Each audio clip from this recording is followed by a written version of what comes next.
오늘 우리에게 허락하신 하나님의 말씀은 고린도전서 12장 27절에서 31절 말씀입니다. 신약성경 278면에 기록되어 있습니다. 고린도전서 12장 27절에서 31절 말씀 교독하겠습니다. 너희는 그리스도의 몸이요 지체의 각 부분이라.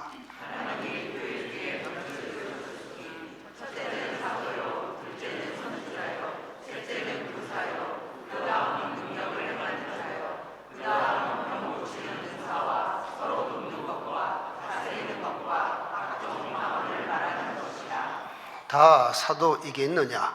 다 선지자이겠느냐? 다 교사이겠느냐? 다 능력을 행하는 자이겠느냐? 다 병 고치는 은사를 가진 자이겠느냐? 다 방언을 말하는 자이겠느냐?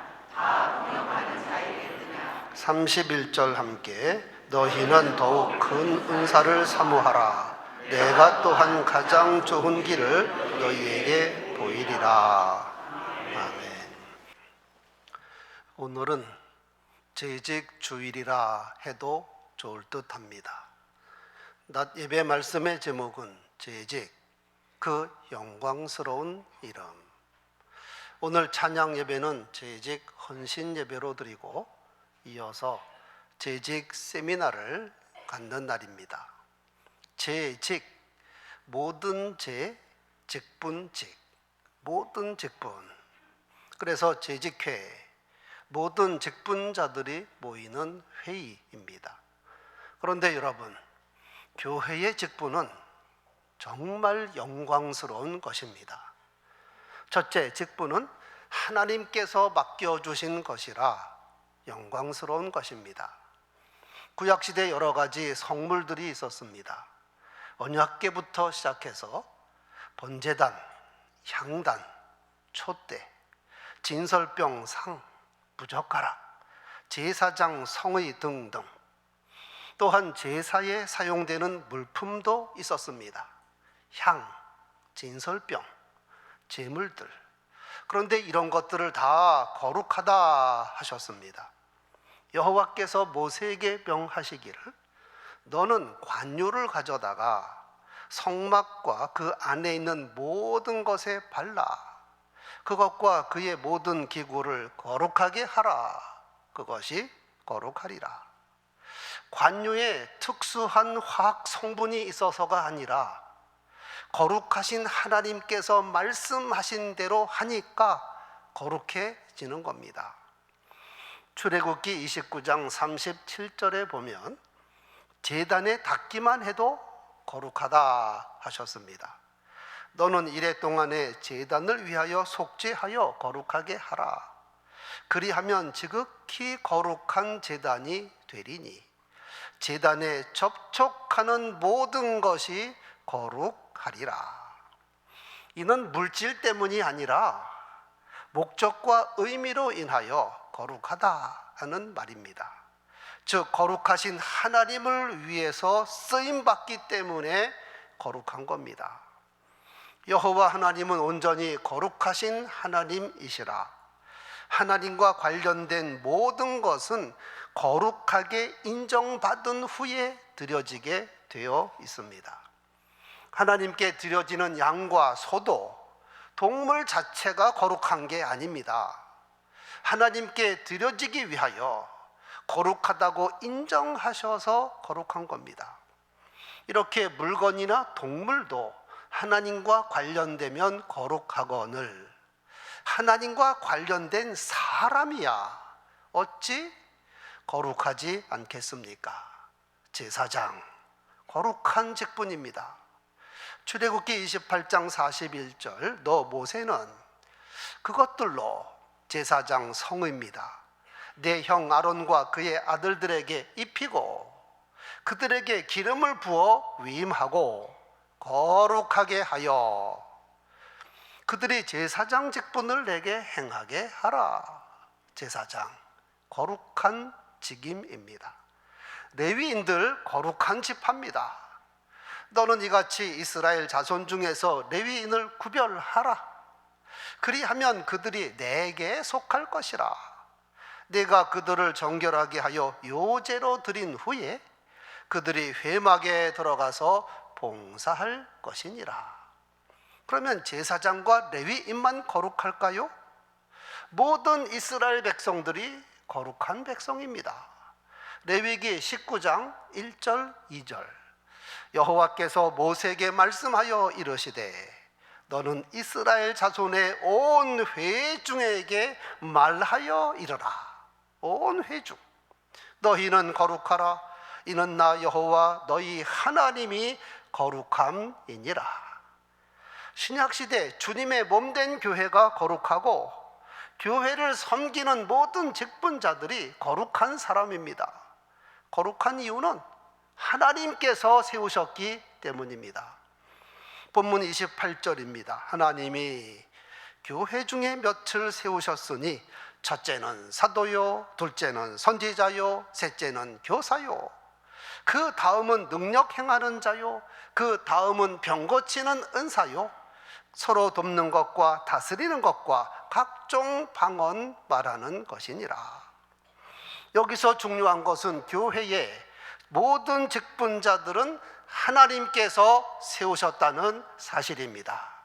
하나님이 교회 중에 몇을 세우셨으니, 물론 당회장이 임명했지만 하나님께서 세우신 겁니다.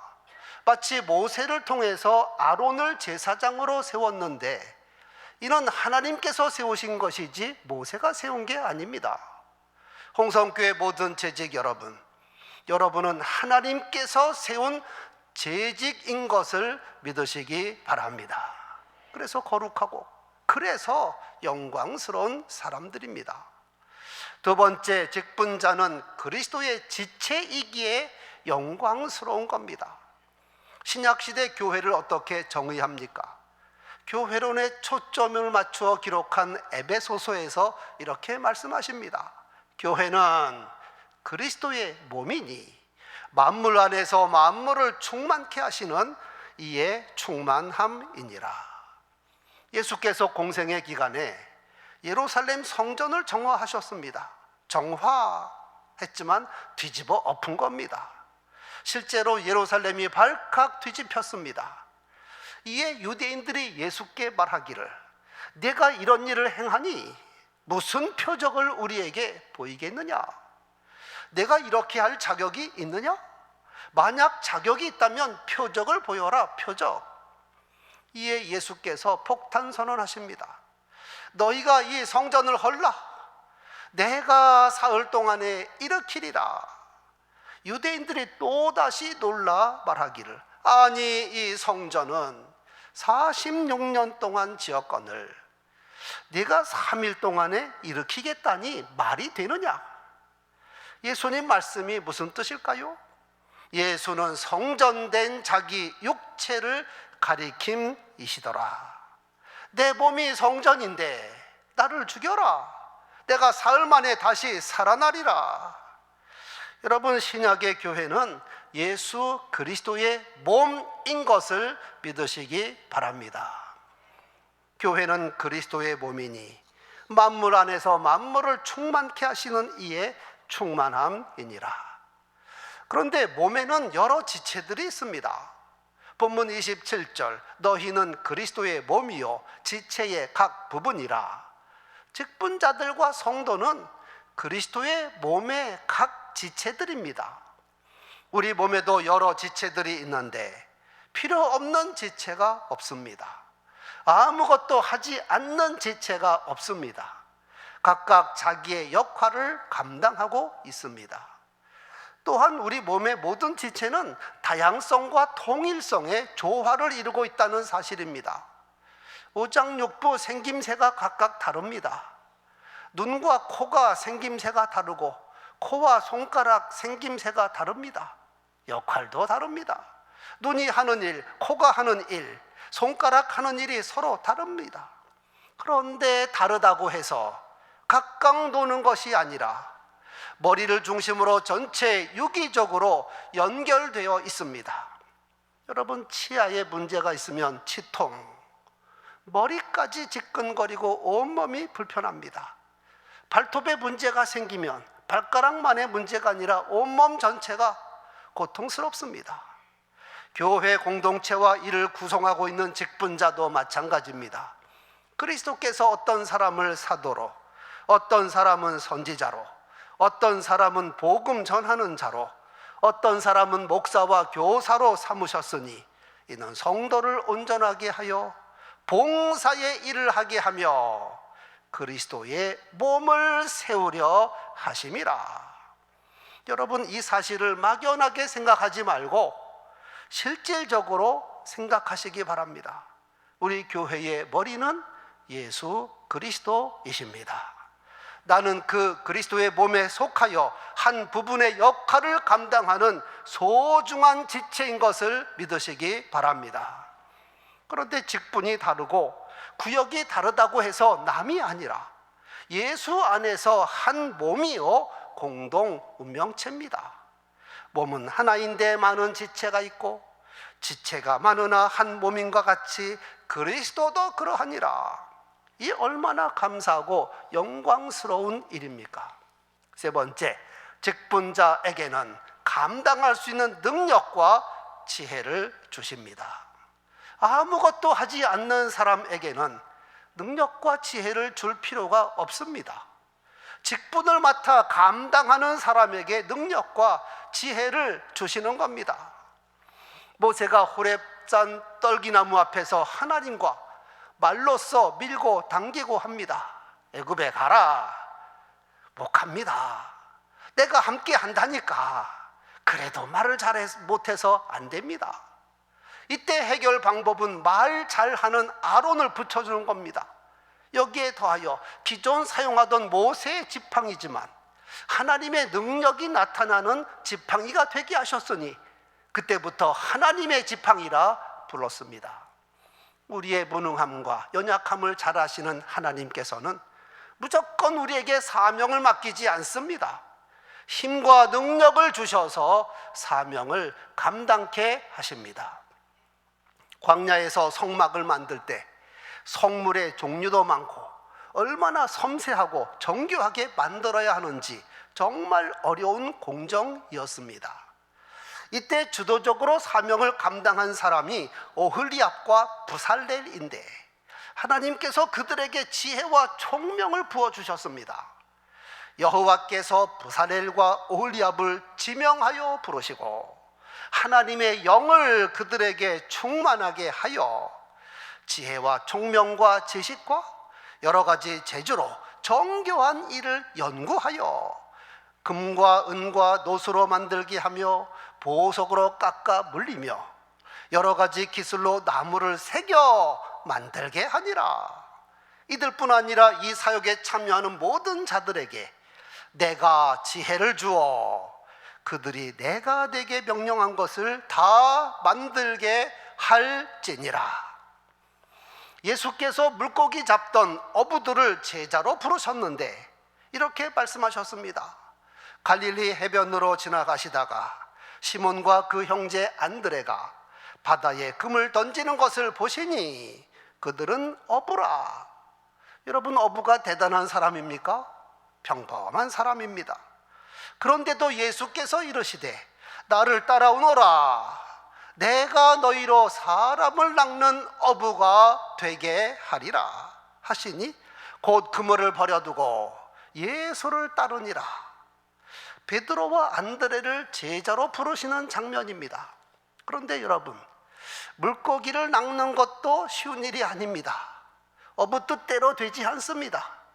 간밤에도 물고기 한 마리도 잡지 못했습니다. 그런데 어떻게 사람을 낚으라는 말입니까?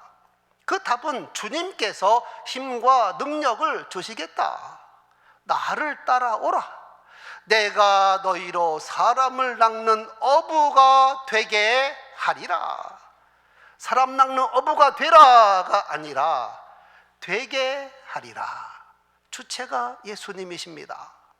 예수님 말씀에 순종하면 말씀이 능력이 되어서 그물이 찢어질 정도로 많은 물고기가 잡힌 것 같이 사람을 낚는 어부, 즉 사도로서의 사명도 예수께서 감당할 수 있는 힘과 능력을 주시겠다 이 말입니다.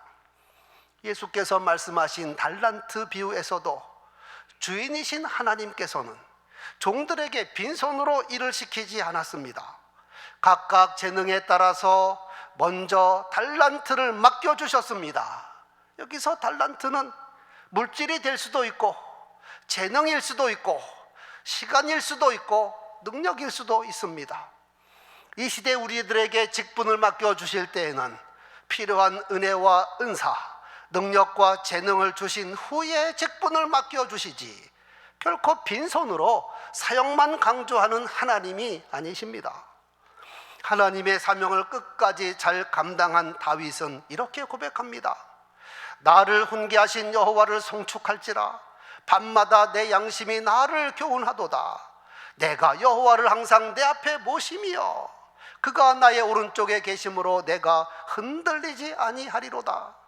여호와는 나의 산업과 나의 잔의 소득이시니 나의 분깃을 지키시리다.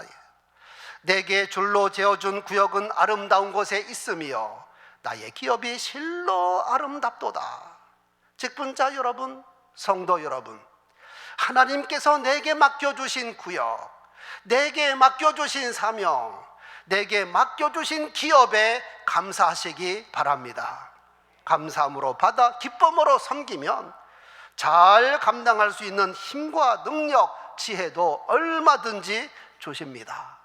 하나님께서 저와 여러분을 부르신 목적은 잘하였다 착하고 충성된 종이라 칭찬하고 상을 주시기 위함이지 악하고 게으른 종아 책망하기 위해서 부르신 것이 아닙니다.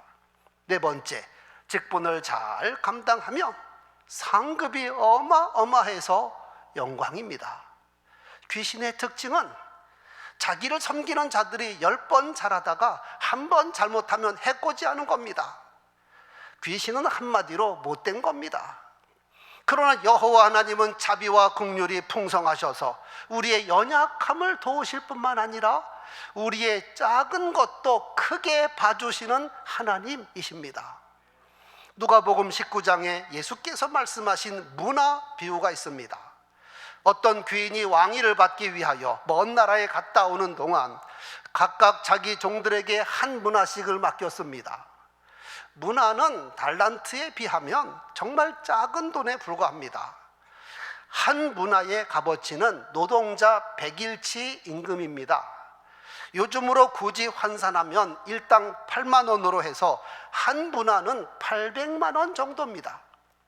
그런데 한 문화를 받아서 열심히 일하여 10문화 남긴 종이 있습니다.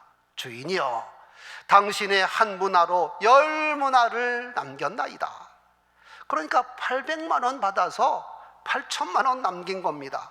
불철주야 정말 열심히 일한 것이 틀림이 없습니다. 이에 주인이 칭찬과 함께 상급을 주었는데 그 상급이 어마어마합니다. 잘하였다 착하고 충성된 종이여, 네가 지극히 작은 것에 충성하였으니 10거울의 권세를 차지하라. 또한 한 문화 받아서 5문화 남긴 종도 있습니다. 역시 그에게도 너도 5거울을 차지하여라. 여러분, 이것이 산술적으로 이해가 되십니까? 불과 800만 원 남긴 것에 한 고울이라는 어마어마한 상급을 주신 겁니다. 이는 은혜가 풍성하신 하나님의 셈법입니다. 만약 이것이 동화책이었다면 틀림없이 이렇게 기록되었을 겁니다. 10문화 남긴 종에게 그래 수고했다, 이제 10문화는 내 것이다, 내가 가져라. 5문화 남긴 종에게도 그래 수고했구나, 내가 남긴 5문화 내가 가져라. 여러분, 이 정도만 주어도 횡재한 겁니다. 이렇게만 기술하여도 교훈적 가치가 충분합니다. 봐라, 자기가 노력한 만큼 상급이 돌아오지 않느냐, 알겠느냐? 그런데 하나님은 그 정도 머무시는 하나님이 아닙니다. 10문화 남겼는데 10거울을 차지하라, 문화 남겼다고 5고을을 차지하라. 다시 말씀드리지만 이건 동화책이 아닙니다. 하나님의 말씀입니다. 사실 우리가 주님의 몸된 교회 직분자가 되어서 열심히 봉사한다고 하지만 전 재산 바쳤습니까? 자녀 한 사람 바쳤습니까? 내 생명을 바쳤습니까?